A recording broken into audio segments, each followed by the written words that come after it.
महाकारुणिक तथागत भगवान बुद्ध, महामानव बोधिसत्व डॉक्टर बाबासाहेब आंबेडकर, श्रद्धा संपन्न घाटे परिवार, आजच्या या मंगलमय प्रसंगी उपस्थित असलेले या तालुक्याचे सामाजिक चळवळीमध्ये काम करणारे आमचे गौतमरावजी घुसळे साहेब आणि संपूर्ण घाटे परिवार, आजच्या या मंगलमय पावन पवित्र या शुभदिनी आज घाटे परिवाराच्या वतीने एका बौद्ध भिक्खूला अर्थात धर्मगुरूला भोजनदान या ठिकाणी भोजनदानाच्या निमित्ताने भिक्षूंना निमंत्रित करून आपल्या श्रद्धेनं शुद्ध अंतकरणातून निर्मळ अंतकरणातून जे काही आपण भंतीजींना भोजनदान दिलं, या भोजनदानाचं दानानुमोदनपर या ठिकाणी भिक्खू संघ तुम्हा सर्वांना त्रिशरण पंचशील आशीर्वाद मंगलमैत्री करतील। त्या अगोदर ज्यांनी आमच्या सोबत 20 दिवस धम्मसहलीमध्ये ज्यांनी सहभाग नोंदवला अशा आमच्या बौद्ध उपासिका द्वारकाबाई घाटे या आईंना मी या ठिकाणी प्रथमतः सूचना करतो की आपण समोर स्टेजवरती येऊन महाकारुणिक तथागत भगवान बुद्ध, बोधिसत्व डॉक्टर बाबासाहेब आंबेडकर यांच्या प्रतिमेचं या ठिकाणी पुष्प धूप दीपाने पूजन करावं। द्वारकाबाई घाटे समोर या आई एक सुट्टे फुलं घ्यायचे, दोन्ही हाताने बुद्धाला ठेवा, बाबासाहेबांना ठेवा आणि मग दर्शन करा 3 दिवस।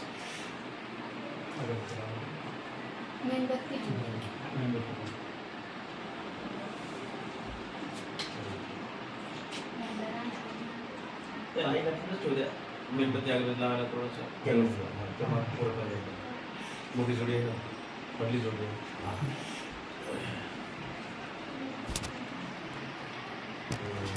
बस।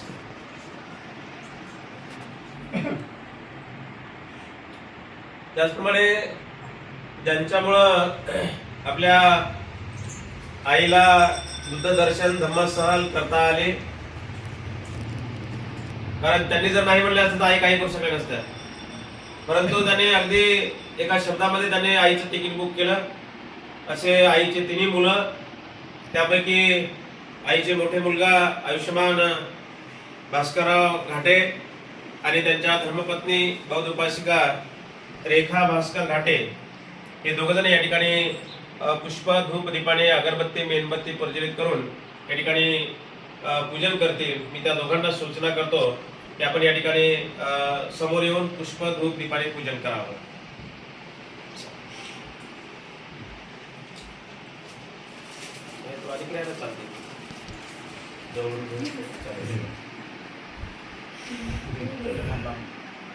ध्यान बंद कर भाई।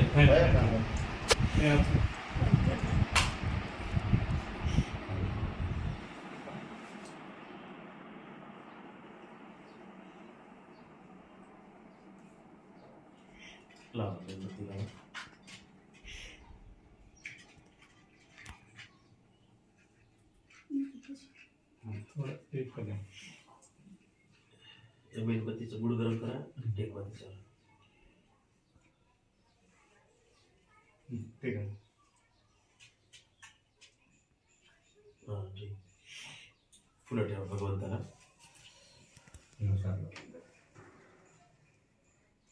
बाबासाहेबांना हार आणला का? फुलं भरपूर होते, तुम्ही दोघे देखील हार वावायचं असतं घरातल्या घरात। खाली बसून दर्शन करा, दोघं सोबत सोबत सोबत आयुष्यभर सोबत राहणार, दर्शन मागे पुढे नाही करायचं। बुद्धांग नमामि, धम्मं नमामि, संघं नमामि, सुखी व्हायचे। ठीक। त्याचप्रमाणे आयुष्यमान बौद्ध उपासक पद्माकर घाटे आणि त्यांच्या धर्मपत्नी बौद्ध उपासिका मथुरा पद्माकर घाटे हे दोघजण या ठिकाणी बुद्ध बाबासाहेबांच्या प्रतिमेला पुष्प धूप दीपाने अगरबत्ती मेणबत्ती प्रज्वलित करतील। थांबा, दोघं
करा वंदन. बुद्धांग नमामि. गुडघे टाकायचे, दोन्ही गुडघे टाकायचे. गुडघ्यात त्रास आहे का? बुद्धांग नमामि. धम्मं नमामि. संघं नमामि. त्याचप्रमाणे आईचे तिसरे मुलगा आयुष्यमान बौद्धोपासक समाधान घाटे आणि त्यांच्या धर्मपत्नी रमा समाधान घाटे हे दोघ जण या ठिकाणी पुष्प धूप दीपाने या ठिकाणी पूजन करतील.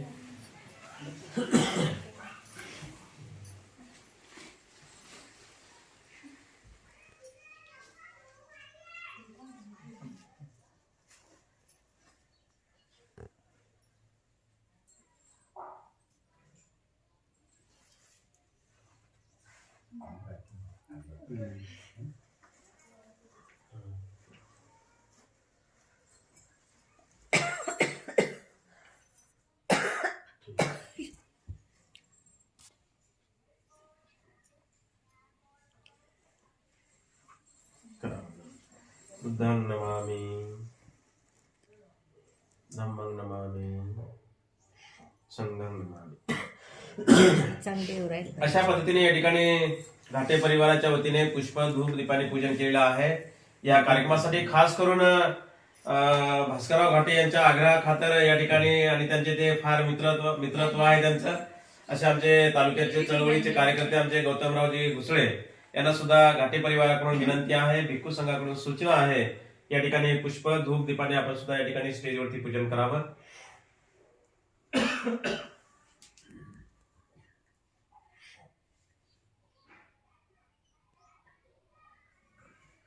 आता खरं आम्हाला बंदीचे वंदन करायला पाहिजे. साधू साधू भगवतु सर्वमंगल साधू सुखी व्हा जय हो.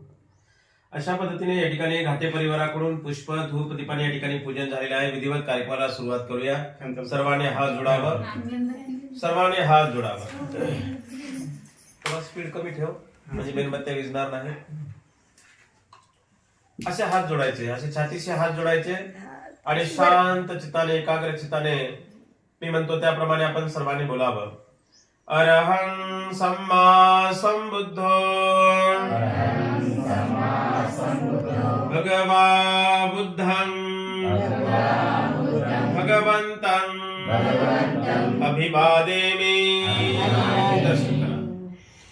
स्वाख्यातो भगवता धम्मो धम्मं नमस्सामि. सुपटिपन्नो भगवतो सावक संघो संघं नमामि. ओकास वन्दामि भन्ते द्वारतेन कथं साभं अपराधं भवतु मे भन्ते.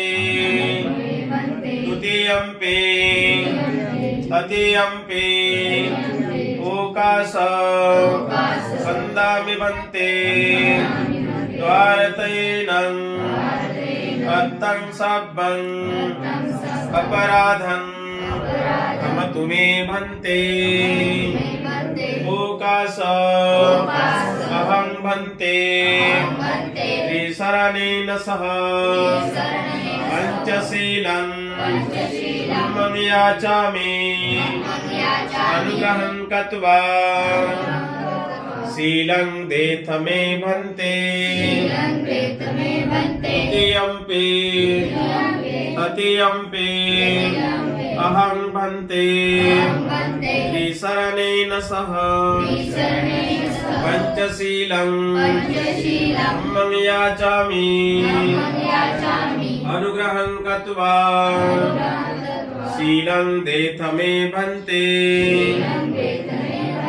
नमो तस्सा भगवतो अरहतो सम्मा सम्बुद्धस्सा।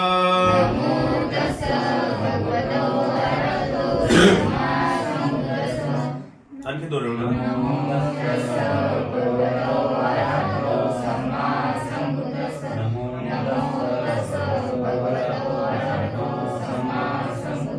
बुद्धं शरणं गच्छामि धम्मं शरणं गच्छामि संघं शरणं गच्छामि द्वितीयम्पि बुद्धं शरणं गच्छामि द्वितीयम्पि धम्मं शरणं गच्छामि द्वितीयम्पि संघं शरणं गच्छामि तृतीयम्पि बुद्धं शरणं गच्छामि तृतीयम्पि धम्मं शरणं गच्छामि तृतीयम्पि संघं शरणं गच्छामि। पाणातिपाता वैरमणि सिक्खापदं समादियामि।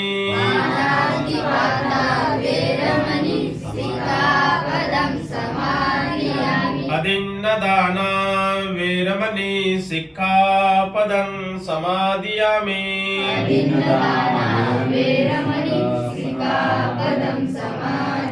कामेषु मिच्छाचारा वैरमणि सिक्खापदं समादियामि।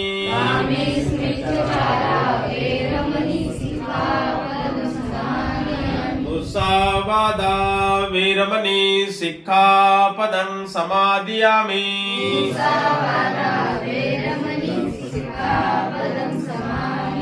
सुरामेरयमज्जपमादठाना वैरमणि सिक्खापदं समादियामि।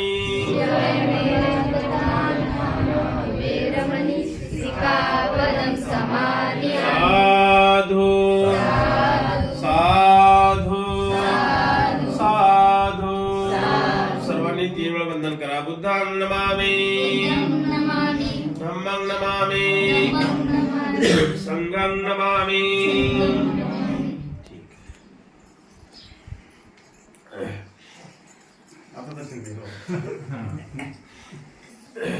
जगाला ज्याने सुख शांती मानवतेचा दुःखमुक्तीचा संदेश दिला, जीवन हे क्षणभंगुर आहे, मरणधर्मी आहे, असा ज्याने या जगाला अनित्यवादाचा सिद्धांत सांगितला, असे जगतवंदनीय विश्व शांतीदूत महामानव तथागत भगवान बुद्ध महान श्रेष्ठ असा की ज्यामध्ये कुठल्याच प्रकारची उच्च नीचता नाही, भेदभाव नाही, ज्यामध्ये सर्वांना समानता आहे, ज्यामध्ये न्याय नीती समता स्वातंत्र्य बंधुभाव आहे, असा श्रेष्ठ पवित्र बौद्ध धम्म, त्याच त्या बौद्ध धम्माचा प्रचार आणि प्रसार करण्यासाठी बौद्ध धम्म हा प्रत्येक मानवाच्या कानी पडावा।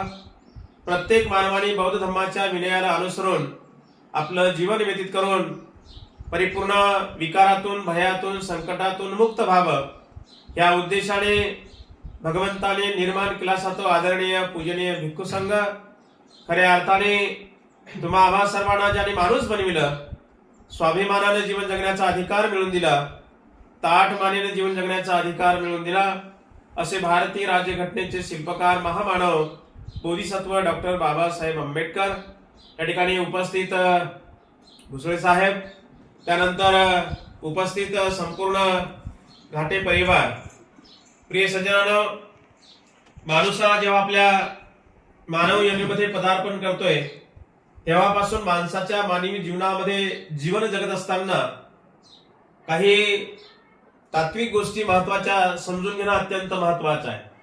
कारण जन्माला तर सर्वच येतात, पशु पक्षी जीव जंतू किड्या मुंगे माणसं जनावर आहे की नाही. ते जमिनीवरले असतील, पाण्यातले असतील, पाण्याच्या तळामध्ये राहणारे असतील, उडणारे असतील, सर्वच जन्माला येतात, जगतात आणि मरतात. कारण या जगण्यामध्ये पण आपल्याला काही अर्थ कळायला पाहिजे. आणि म्हणून ज्या अर्थी आपण मानव योनीमध्ये पदार्पण करतोय तेव्हापासून आपण जन्मलो तेव्हापासून ते मृत्यूच्या क्षणापर्यंत या मधल्या काळामध्ये आपण कशा पद्धतीने जीवन जगलो यालाच खऱ्या अर्थानं जीवन म्हणल्या जातं. लक्षामध्ये बाबासाहेब म्हणतात की 100 वर्ष जगण्यापेक्षा, लक्षामध्ये 100 वर्ष जगण्यापेक्षा तुम्ही एक दिवस जगला तर तो कसा जगलात हे महत्वाचं आहे. शेळी होऊन 100 वर्ष जगणं आणि वाघासारखं एक दिवस जगणं हे फार महत्वाचं आहे. आणि म्हणून तुम्ही जीवन कशा पद्धतीने जगलात याला महत्व आहे. भगवंताने आपलं स्वतःचं महापरिनिर्वाण जेव्हा जाहीर केलं आणि भगवान महापरिनिर्वाणाला जात असताना त्यांच्या जवळचे अगदी सावली समान 24 तास त्यांच्या सोबत राहणारे त्यांचे एक शिष्य भिक्खू आनंद, भंते आनंद यांनी भगवंताला प्रश्न केला की भगवान, आपल्या महापरिनिर्वाणानंतर आमचा शास्ता आमचा मार्गदाता कोण? तेव्हा भगवंतांनी सांगितले की आनंदा, माझ्या महापरिनिर्वाणानंतर जे माझ्या धम्माला पाहतील धम्म त्यांना बघेल. लक्षामध्ये ते माझ्या धम्माला जाणतील धम्म त्यांचा उद्धार करेल. लक्षामध्ये आणि मग भगवंतांनी धम्माला अत्यंत महत्वाचं स्थान दिलेलं आहे. एवढं भगवंतांनी सांगून पुन्हा भगवंत म्हणाले की माझ्या या 4 ठिकाणाला जे कोणी उपासक, जे कोणी उपासिका, जे कोणी भिक्खू भिक्खुणी या 4 ठिकाणाला भेट देतील ते जीवनामध्ये धन्य ठरतील. मग 4 ठिकाण कोणते? पहिलं ठिकाण आहे ज्या ठिकाणी सिद्धार्थ गौतमाचा जन्म झाला ते ठिकाण लुंबिनी. लक्षामध्ये दुसरं ठिकाण आहे ज्या ठिकाणी सिद्धार्थ गौतमाला सम्यक संबोधीचा साक्षात्कार झाला, दुःखमुक्तीचा मार्ग मिळाला, ते ठिकाण आहे बुद्धगया. आणि तिसरं ठिकाण आहे ज्या ठिकाणी भगवंताने आपल्या धम्माचं चक्रगतिमान केलं, धम्माचा प्रचार आणि प्रसार केला, भिक्खू संघाची स्थापना केली, ते ठिकाण आहे सारनाथ. आणि चौथं ठिकाण आहे भगवंताला ज्या ठिकाणी महापरिनिर्वाण प्राप्त झालं ते ठिकाण आहे कुशीनगर. म्हणजे लुंबिनी, बुद्धगया, सारनाथ आणि कुशीनगर या 4 ठिकाणाला जे कोणी उपासक भेट देतील, जे कोणी उपासिका, जे कोणी भिक्खू भिक्खुनी भेट देतील ते जीवनामध्ये खऱ्या अर्थानं धन्य ठरतील. आणि या भगवंताच्या वचनाप्रमाणे आज आपल्या मावसाळा गावातून, आपल्या परिवारातून आमच्या द्वारकाबाई घाटे यांना तुम्ही 3 मुलांनी आणि 3 सुनांनी खरं तर तुमचं पहिले कौतुक करायला पाहिजे. मोठी सुनबाई का म्हणली असते आपल्या नवऱ्याला की कशाला पाठवता आईला, 10-15-20 हजार रुपये कशाला खर्च करता, राहू द्या आता जर का जाऊ पाठवून, तर ते थांबलं असतं. किंवा मधली सून म्हणली असते किंवा बारकी सून म्हणली असते तर ते कार्यक्रम बिघडला असता. परंतु तुम्हा सर्वांचं खऱ्या अर्थानं मी पहिले अभिनंदन करेल की आपण एका शब्दावर आईला आपण देवदर्शन घडवलं. आई वडिलांचं देवदर्शन घडवणं हे फार मोठं पुण्यकर्म आहे. आणि म्हणून आपण एका मिनिटाचा आपण उशीर न लावता आपण 3 मुलांनी 3 सुनांनी आईची लगेच तिकीट बुकिंग करून लगेच आईला खर्च लागणारे पैसे वगैरे जे काय असेल ते आपण आईला पाठवून आईनं 20 दिवस या धम्मसहलीमध्ये सहभाग घेतला. या 4 ठिकाणाला भेट दिली तर दिलीच आईनं, परंतु या 4 ठिकाणाच्या व्यतिरिक्त जवळपास छोटे मोठे 70-72 ठिकाणांना आईनं भेट दिलेली आहे. ज्या ठिकाणी भगवंतानी 6 वर्ष खडतरशी तपश्चर्या केली, अगदी भगवंताचं शरीर सुकून गेलं होतं, पाठ आणि पोट एक झालं होतं, डोळे अगदी खोलच्या खोल विहिरीसारखे खोल भगवंताचे डोळे झाले होते. अशा अवस्थेमध्ये ज्या ठिकाणी भगवंतानी ध्यान केलं, तपश्चर्या केली, ती ठिकाण खूप उंचावर आहे, डोंगर आहे, ज्याला डोंगेश्वरी पर्वत म्हणतात. त्या डोंगरावर मला तर वाटलं आई चालणारच नाही, परंतु आईने एवढी हिंमत केली, अजिबात आई थकल्या नाही, आईचे पाय दुखले नाही, आईची गुडघी दुखली नाही, आणि एवढा मोठा डोंगर चढून आई त्या डोंगेश्वरी पर्वत चढून ज्या ठिकाणी भगवंतानी खडतर अशी 6 वर्ष तपश्चर्या केली ते ठिकाण सुद्धा आईने बघितलं. ज्या ठिकाणी भगवंताला सोन्याच्या पात्रामध्ये सुजातानं भगवंताला खीर दिली ते ठिकाण सुद्धा आईने बघितलेलं आहे. सुजाताचा महाल बघितला, बिंबिसार राजाने भगवंताला वेळुवन दान दिलं ते वेळुवन, त्या ठिकाणी आईनं ध्यान केलं, त्या ठिकाणी वंदना ग्रहण केली, शील ग्रहण केलं आईनं.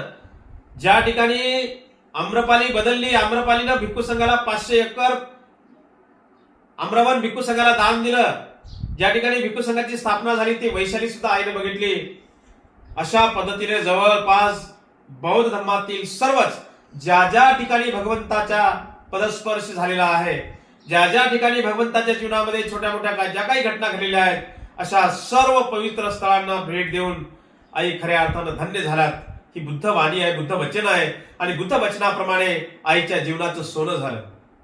तुम्ही किती घरदार बंगले, किती सोनं चांदी घरामध्ये तुम्ही ठेवलं, किती बांधाला बांधलं, 50 एकर जमीन मिळवली, हे सार जागचं जागेवर राहते, परंतु माणसानं केलेलं सत्कर्म, पुण्यकर्म, कुशल कर्म हे चिरकाल जिवंत राहत असते. आणि म्हणून आज या धम्मसहरीमध्ये सहभाग नोंदवून आपल्या निवासस्थानी त्या सुखरूप पोहोचल्या, आणि त्याचं एक दान पुण्य म्हणून आज आपल्या परिवाराच्या वतीने मोठ्या श्रद्धेनं, मोठ्या शुद्ध अंतःकरणातून, निर्मळ अंतःकरणातून एका बौद्ध भिक्षूंना निमंत्रित करून बौद्ध भिक्षूंचा यथायोग्य चांगल्या पद्धतीने सन्मान करून, गौरव करून, स्वागत करून आज भिक्षूंना आपल्या परिवाराकडून भोजन दान दिलं. दानाला अत्यंत महत्वाचं स्थान आहे. बौद्ध धर्मामध्ये दान हे महत्वाचं आहे. आयुष्यामध्ये दानामुळं माणसाच्या विकार नाहीसे होतात, माणूस शुद्ध बनतो, माणूस निर्मळ बनतो, माणूस निष्कलंकित बनतो. भगवंतानी 10 मार्ग सांगितले, त्यापैकी पहिला एक मार्ग सांगितला ते म्हणजे दानाचा मार्ग. आणि म्हणून या दान पारमितेला जाणून आतापर्यंत ज्या ज्या लोकांनी भगवंताला आणि भगवंताच्या काळामध्ये भगवंताला आणि भिक्खू संघाला ज्या ज्या लोकांनी मग चिवरदान केलं असेल, कोणी भोजनदान केलं असेल, कोणी विहार बांधून दिला असेल, कोणी पुत्रदान दिलं असेल, हे लोक मात्र आजही इतिहासामध्ये जिवंत आहे. बौद्ध साहित्यामध्ये सुजाता नावाची भगिनी जिने भगवंताला खीर दिली, आम्रपाली नावाची गणिका जिला नगराची गणिका समजत होते, परंतु तिनं 500 एकर भिक्खू संघाला आम्रवन दान दिलं आणि भिक्खू संघाला भोजन दान दिलं. सम्राट अशोक राजा ज्यांनी पोटचा एकुलता एक मुलगा महेंद्र आणि एकुलती एक मुलगी संघमित्रा यांनी भिक्खू संघाला दान दिलं. 84,000 विहार, लेण्या, स्तूप करून भिक्खू संघाला दान दिला. एवढा करूनही तो थांबला नाही, तर मुलगा आणि मुलगी सुद्धा भिक्खू संघाला दान देऊन त्यांनी कुशल कर्म केलं. आज सुजाता जिवंत नाही, आम्रपाली जिवंत नाही, सम्राट अशोक राजा जिवंत नाही, पण या लोकांनी केलेलं सत्कर्म, पुण्यकर्म आजही इतिहासामध्ये जिवंत आहे. आजपर्यंतच नाही तर पुढे हजारो करोड अब्ज वर्षानंतर सुद्धा या लोकांचं नाव इतिहासामध्ये जिवंत राहणार आहे. आणि म्हणून या दान पारमितेचं महत्व जाणून आपण आपल्या परिवाराकडून जे काही आपण भिक्खू संघाला भोजन दान दिलं, अशा पद्धतीने आपण नेहमी आणि नेहमी धम्म आचरण करत राहावं, धम्माचं पालन करत राहावं, धम्माचं काम करत राहावं, बाबासाहेबांच्या कार्याला पुढे नेण्याचं काम करत राहावं. बाबासाहेबांचे आपल्याला फार मोठे उपकार आहेत. बाबासाहेब 18 तास अभ्यास करून एका पावाच्या तुकड्यावरती अर्ध उपाशी पोटी राहून बाबासाहेबांनी स्वतःच्या परिवाराचा विचार केला नाही, स्वतःच्या कुटुंबाचा विचार केला नाही. जर आपल्यासारखा जर बाबासाहेबांना थोडाफार जर स्वार्थ बघितला असता तर आज या बाबासाहेब या देशामध्ये पहिल्या नंबरला श्रीमंत राहिले असतात. परंतु बाबासाहेबांचे 4 लेकरं गेले, पत्नी गेली, रमाबाई गेली, सर्व परिवार उद्ध्वस्त झाला, केवळ आणि केवळ तुमच्या आमच्यासाठी. आज जे काही आहे आपण ते फक्त आणि फक्त बाबासाहेबांची पुण्याई आहे. आपण खातो तो घास आणि घेतो तो श्वास, हे जर कुणाची पुण्याई असेल, हे फक्त आणि फक्त बाबासाहेबांची पुण्याई आहे. लक्षामध्ये आपल्या परिवारामध्ये आमच्या मधल्या भाऊला एक नोकरी आहे की नाही, ही बाबासाहेबांची पुण्याई आहे, बाबासाहेबांची देण आहे. बाबासाहेब नसते तर आपले काहीच हाल म्हणजे काही खरं नव्हतं. बाबासाहेब नसते तर आज आम्ही या ठिकाणी बसू शकलो नसतो. बाबासाहेब नसते तर एवढा मोठा शहरातल्या बंगल्याला लाजवेल असं एवढं मोठं सुंदर घर आपण बांधू शकलो नसतो. आमच्या बघा ना आईच्या सुना अगदी थाटामाटा चांगल्या भारी भारी साड्यामध्ये आहे की नाही. आमच्या अंगावर धड कपडा घालता येत नव्हता आहे की नाही. ही बाबासाहेबांची पुण्य. बाबासाहेब नसते तर आमच्या आईच्या सुना आज कोणीतरी सावकाराच्या पाटलाच्या शेतावर निंदन खुरपण करायला असते. आमचे भाऊ गुरढोर हाकलायला असते आहे की नाही. हे कुणाची पुण्य आहे? हे बाबासाहेबांची पुण्य आहे. आणि म्हणून बाबासाहेबांचे आपल्याला फार मोठे उपकार आहेत. आणि बाबासाहेबांच्या कार्याला हातभार लावणं, बाबासाहेबांच्या कार्याला पुढे नेण्याचं काम करणं हे आपल्या सर्वांचं कर्तव्य आहे. आजच्या मंगलमय प्रसंगी खरं तर बोलण्यासारखं खूप आहे, परंतु वेळेअभावी, कारण भोजनाची वेळ झालेली आहे, तुम्हाला जेवण करायचं आहे आणि म्हणून आपला जास्त वेळ घेता इथेच थांबतोय. सर्वांच्या प्रती मंगल कामना व्यक्त करतो. तुम्हा सर्वांच्या जीवनामध्ये सुख, शांती, समाधान, आयुष्य, आरोग्य, संपत्ती, बल प्राप्त होत राहो. तुम्हा सर्वांना दीर्घ आयुष्य लाभो. तुम्हा सर्वांच्या ज्या काही मनोकामना आहेत त्या पौर्णिमेच्या चंद्रमाप्रमाणे परिपूर्ण होत राहो अशी उदात्त मंगल कामना व्यक्त करतो. आणि माझे लाभलेले 2 शब्द या ठिकाणी समाप्त करतोय. पुन्हा सर्वांनी साधू साधू साधू.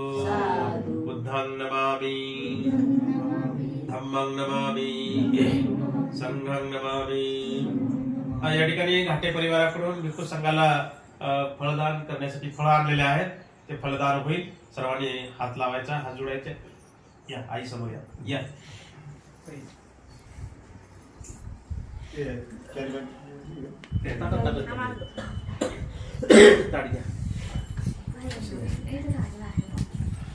असं कसं तुम्ही इकडे यावं, भास्करराव जवळ या. आई असं या, असं या. या तुम्ही समोर या. समोर या.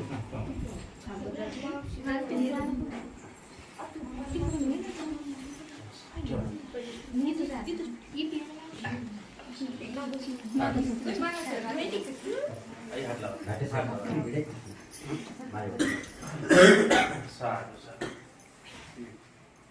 म्हणा इमं भिक्खु संघस्य फलहारं अर्थदानं देमं द्वितीयंपि तृतीयंपि.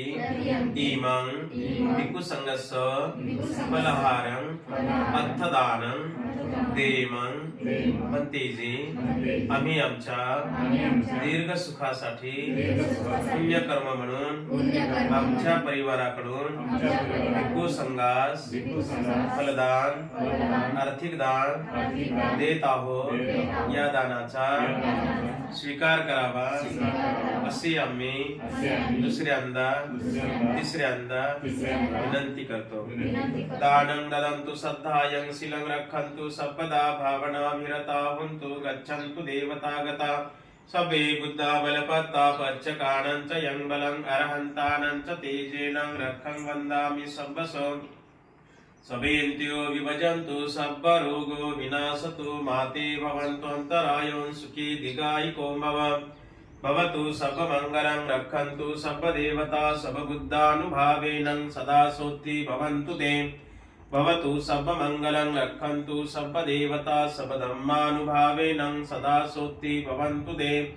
भवतु सर्वमङ्गलं रक्षन्तु सर्वदेवता सर्वसङ्घानुभावेन सदा सोत्ति भवन्तु ते. बोला साधु साधु साधु. वंदन करा. बुद्धं नमामि, धम्मं नमामि, संघं नमामि.